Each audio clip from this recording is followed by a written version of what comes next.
ఈరోజు మా అమ్మమ్మ తాతగారు ఎక్కడున్నా సరే ఇవాళ చాలా సంతోషంగా ఉండి ఉంటారు. కుదురుపాక మనవడిగా ఈ గ్రామ అభివృద్ధికి నా వంతు సహకారం అందిస్తూనే ఉంటా. రాజన్న సిరిసిల్ల జిల్లా కుదురుపాకలో తన అమ్మమ్మ తాత కీర్తిశేషులు లక్ష్మీ కేశవరావు గారి జ్ఞాపకార్థం తన సొంత నిధులతో నిర్మించిన ప్రభుత్వ పాఠశాల భవనాన్ని ప్రారంభించారు. సందర్భంగా బీఆర్ఎస్ వర్కింగ్ ప్రెసిడెంట్ కేటీఆర్ అమ్మమ్మ ఊరికి తిరిగి వచ్చినందుకు చాలా సంతోషంగా ఉంది. మా తాతగారు నిజానికి ఎక్కడ ఉన్నా ఈరోజు వారు తప్పకుండా వారి ఆత్మ తప్పకుండా సంతోషిస్తుందని నేను మనస్ఫూర్తిగా అనుకుంటా ఉన్నా. ఎందుకంటే ఆయనకు చాలా ఇష్టమైన ఊరు కుదురుపాక.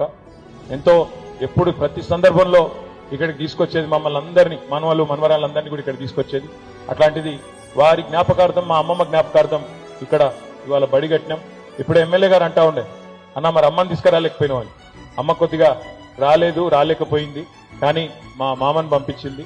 కాబట్టి తప్పకుండా నాకైతే నమ్మకం ఉంది.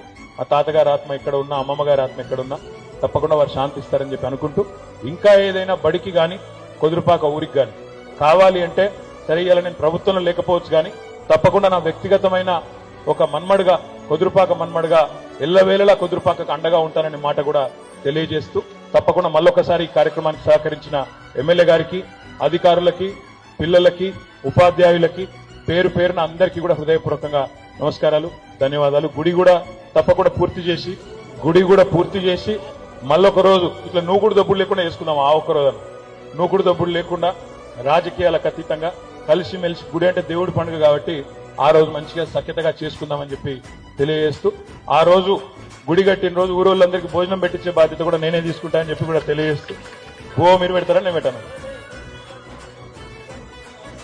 మా మామ భోజనం పెడతా ఉంటాం అతను చెప్తలేడు, నేనే పెడతాం, మీరు బాధపడకుర్రి. Thank you. జై తెలంగాణ.